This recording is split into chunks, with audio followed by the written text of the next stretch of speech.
l'invité de la matinale.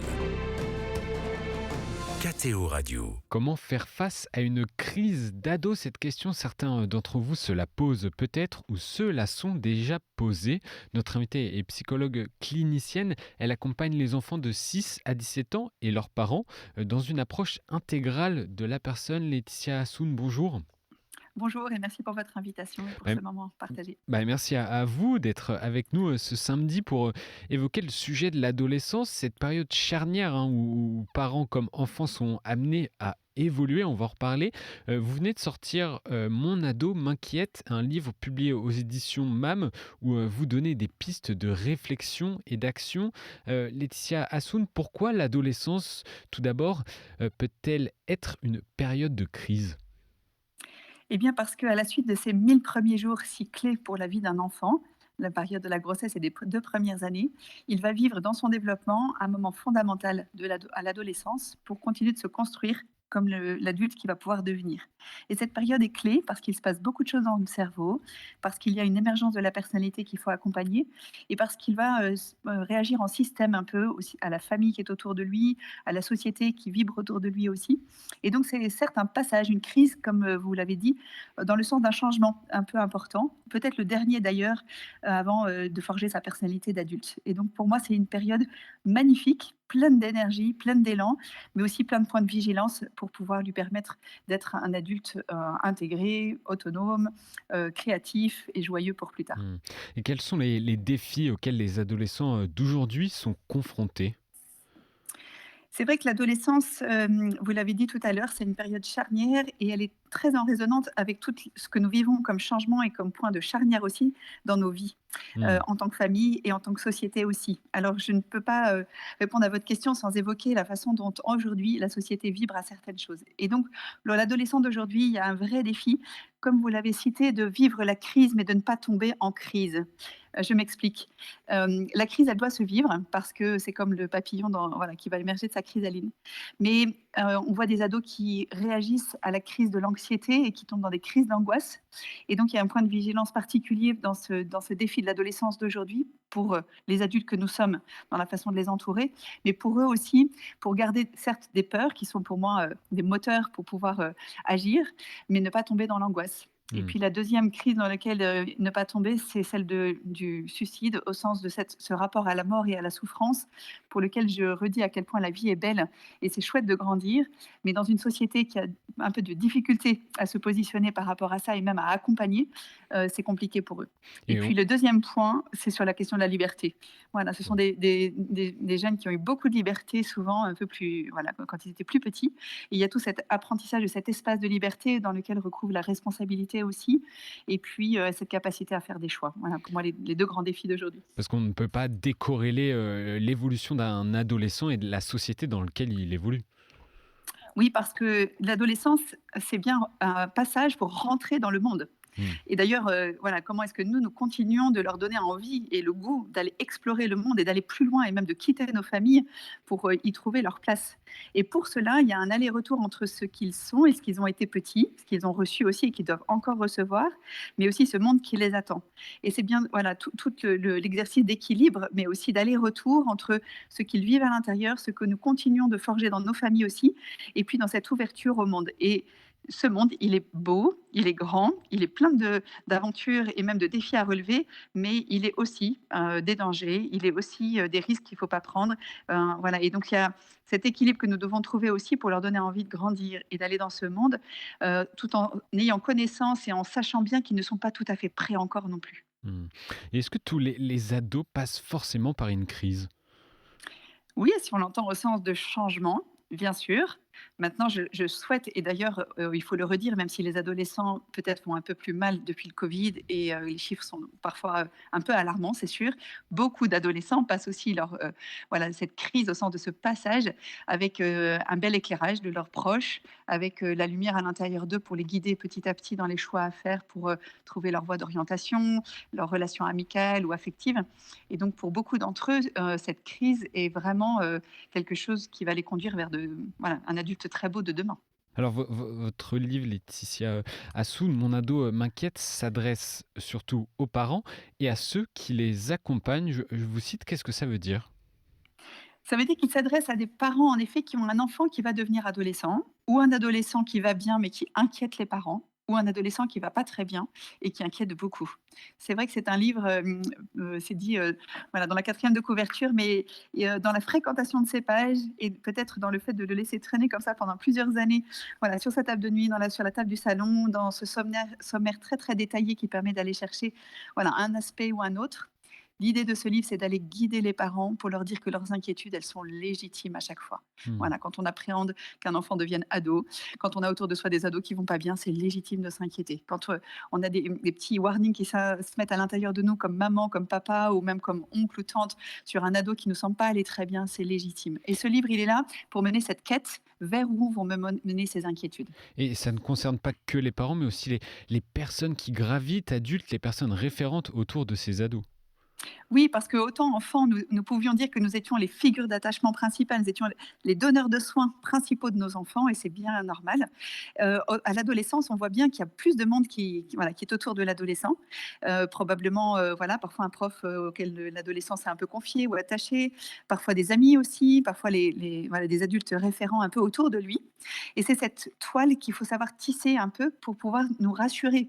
Et j'encourage beaucoup les parents d'aujourd'hui à rester vraiment en possession de cette autorité au sens de la compétence que ça leur donne pour accompagner leur enfant, mais de s'entourer davantage aussi. Et d'oser aller chercher aussi des informations, des connaissances autour de ceux qui côtoient leurs adolescents et qui peuvent les renseigner pour leur dire: «Tu as raison de t'inquiéter, moi aussi, j'ai observé ça», ou bien: «Tu sais, en tout cas, moi, voilà, dans le domaine où je le fréquente ou le lieu où je le fréquente, l'association, l'école ou autre, ça va». Et ça donne des indicateurs et ça permet d'avancer aussi. Mmh. En tant que parent ou accompagnant, on peut parfois beaucoup, vraiment beaucoup, s'inquiéter pour son enfant. Que faire justement quand on s'inquiète énormément? Alors quand on s'inquiète, je l'ai dit tout à l'heure, c'est comme une petite piste, c'est un jeu de piste, une petite quête. La première chose, c'est d'accueillir ça légitimement, accepter de s'inquiéter et du coup accueillir les émotions. Est-ce qu'il y a de la peur? Est-ce qu'il y a des pensées qui envahissent? Est-ce qu'on est même saisi au niveau du corps et que c'est compliqué pour nous? Et juste d'accueillir ça, c'est déjà se donner les petites pistes vers quoi aller chercher. Mmh. La deuxième question, c'est de s'inquiéter, mais pour qui vraiment? Je me souviens de parents au cabinet qui finalement, une maman qui avait pu verbaliser qu'elle s'inquiétait pour elle de ne pas réussir à tenir dans cette période un peu compliquée. Parfois, c'est un couple parental qui s'inquiète parce qu'ils sont trop divergents dans leurs idées.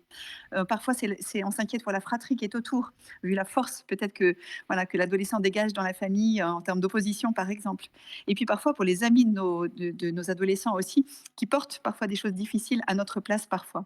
Et donc la question, c'est de s'inquiéter pour qui réellement, pour pouvoir apporter aussi l'aide aux personnes clés pour continuer de soutenir cet ado. Et puis, il faut les objectiver, ces inquiétudes. Il faut aller chercher des connaissances, et j'en ai repris beaucoup dans mon livre aussi, parce que parfois, il faut pouvoir se dire, ai-je raison ou non? Où est la limite entre le normal, entre le pathologique, entre quelque chose que je ressens ou qui est réellement là? Mmh. Ne pas rester seul et chercher le chemin. Et quelles sont les erreurs que des parents ou des accompagnants, peuvent commettre sans s'en rendre compte, hein, et quand ils sont confrontés justement à la crise ou à l'évolution de leur adolescent? Peut-être l'erreur que nous faisons, mais ça nous arrive à tous dans nos vies et pas seulement sur le sujet de l'adolescence, c'est de continuer de nous connecter au passé à l'intérieur de nous. Je m'explique. Quand on vit avec un adolescent, et si je prends cette petite image des poupées russes que nous sommes, on se construit du plus petit que nous étions jusqu'à l'adolescent que nous avons traversé en tant que parents, et puis l'adulte que nous sommes aujourd'hui. L'erreur que nous pouvons faire, c'est d'aller nous dire que les clés du présent se situent dans ce que nous avons connu dans le passé. Or, la vie est changement en permanence. Les ados que nous avons été d'ailleurs, nous, il y a quelques années, ne sont pas les mêmes qu'aujourd'hui. La société a évolué, on n'est pas face aux mêmes défis. Et donc, l'erreur d'un parent, c'est peut-être, certes, et ça c'est bien d'aller puiser dans ce qu'il a vécu lui, mais s'il se connecte à cet endroit-là, à des inquiétudes, à des traumatismes qu'il a vécus, qui n'actualise pas la société qui est autour de lui aussi et comment les codes ont changé, alors son prisme ne va pas être le bon et c'est là où il va peut-être faire des erreurs. Il ne faut pas, à chaque fois se pencher sur, son passé et essayer d'avoir la même lecture, c'est ce que vous dites? Oui, c'est-à-dire que le passé sert de leçon au sens où il est riche et il faut pouvoir y retourner. Mais c'est Mmh. ce mouvement que nous proposons dans les thérapies aussi, c'est ce mouvement de pouvoir aller dans le passé et jusqu'à aujourd'hui. Et dans l'adulte que je suis, c'est ça qu'attend mon enfant. C'est pas l'adolescent que je vais connecter à l'intérieur de moi qui a peur que mon enfant se fasse agresser parce que moi-même j'ai pu vivre quelque chose.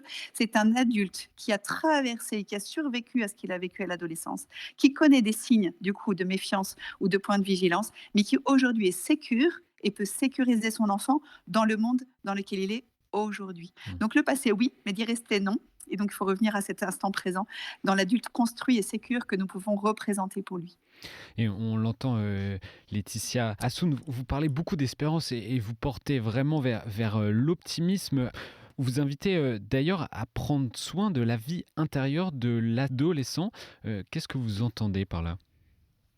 Eh bien, nous vivons dans une société, et c'est peut-être un nouveau défi que nous n'avons pas évoqué tout à l'heure, pour les ados d'aujourd'hui, c'est de savoir résister et perdurer, tenir un peu dans le temps.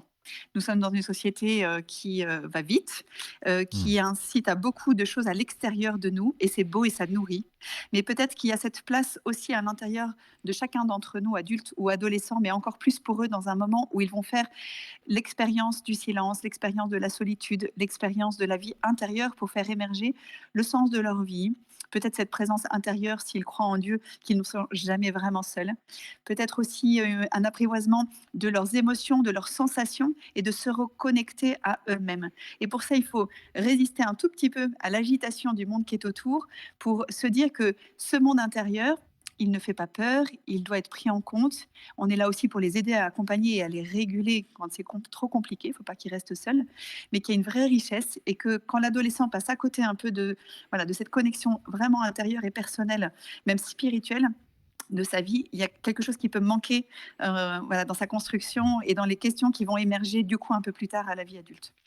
Peut-être dans votre cabinet, vous avez été déjà confronté à ça, mais certaines situations peuvent être très graves. Laetitia Hassoun, à quel moment faut-il faire appel à un tiers, à des professionnels? Quels sont les critères de discernement?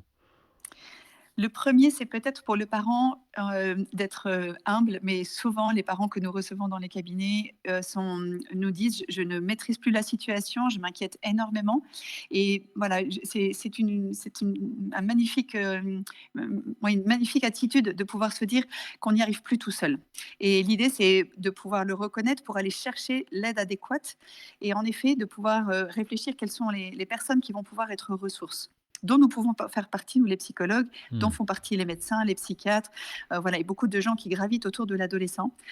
À ceci, qu'il faut qu'ils puissent continuer, ces parents, dans ce message aussi d'espérance et de soutien que je veux leur adresser aussi, qu'ils ont une part forcément de la clé de la solution, qu'ils sont importants pour leur adolescent. Et si on les rencontre aussi fréquemment, et en tout cas moi si je prends autant de temps avec eux, c'est parce qu'il faut qu'ils restent solides autant qu'ils le sont dans leur fragilité pour accompagner leur adolescent. Mmh. Et puis, après ce critère voilà, d'une fragilité ou d'une humilité du parent, il y a des critères alors propres aux troubles et aux maux que nous observons, pour lesquels on peut dire que là, on s'inquiète et que c'est grave. Je pense à un ado qui ne dort plus, je pense à un adolescent qui somatise beaucoup, ou à des pertes de poids. Voilà, il y a des critères et sur lesquels on pourrait s'attarder un petit peu plus, mais qui sont tellement uniques à chacun. En tout cas, dès qu'il y a un changement brutal ou sourd un peu du comportement, il faut pouvoir aller objectiver un petit peu plus ce qu'il se passe et oser poser des mots aussi. Et en 2 mots pour, conclure cette interview, Laetitia Hassoun, si vous aviez vraiment un conseil à donner aux parents confrontés, au malaise d'un de leurs enfants, qu'est-ce que ce serait? Eh bien, peut-être que c'est d'oser trouver leur propre voie dans leur éducation. Continuer de penser qu'ils sont maîtres à bord. Et si je dis maîtres à bord, c'est parce qu'ils doivent être comme ce port d'attache ou ce porte-avions pour l'adolescent. Être là, doté de force, de sagesse, d'humilité, comme on l'a dit, mais encourageant. Et puis, ça, c'est possible quand on est à plusieurs. Et donc, vraiment, autant on soutient beaucoup les jeunes parents, autant je pense qu'il faut vraiment pouvoir aller trouver à l'adolescence des groupes de parents, des groupes de soutien, des conférences, des choses qui permettent de se dire que pour contenir et soutenir cette période qui certes chamaille, pour le supporter au sens anglais du terme, il ne faut pas être seul et continuer de s'entourer avec cette audace de trouver au cœur de tout ça sa propre voie, attachée à ses propres valeurs, dans sa propre façon de faire, de façon sincère, belle, pas parfaite, mais audacieuse. Merci pour ces réponses qui vont éclairer nos auditeurs et nos auditrices, j'en suis sûr. Et j'invite celles et ceux qui souhaitent approfondir le sujet à lire, à découvrir votre ouvrage tout juste paru aux éditions MAM, Mon Indo m'inquiète. Merci beaucoup Laetitia Soun et bon week-end à vous. Merci à vous. À bientôt.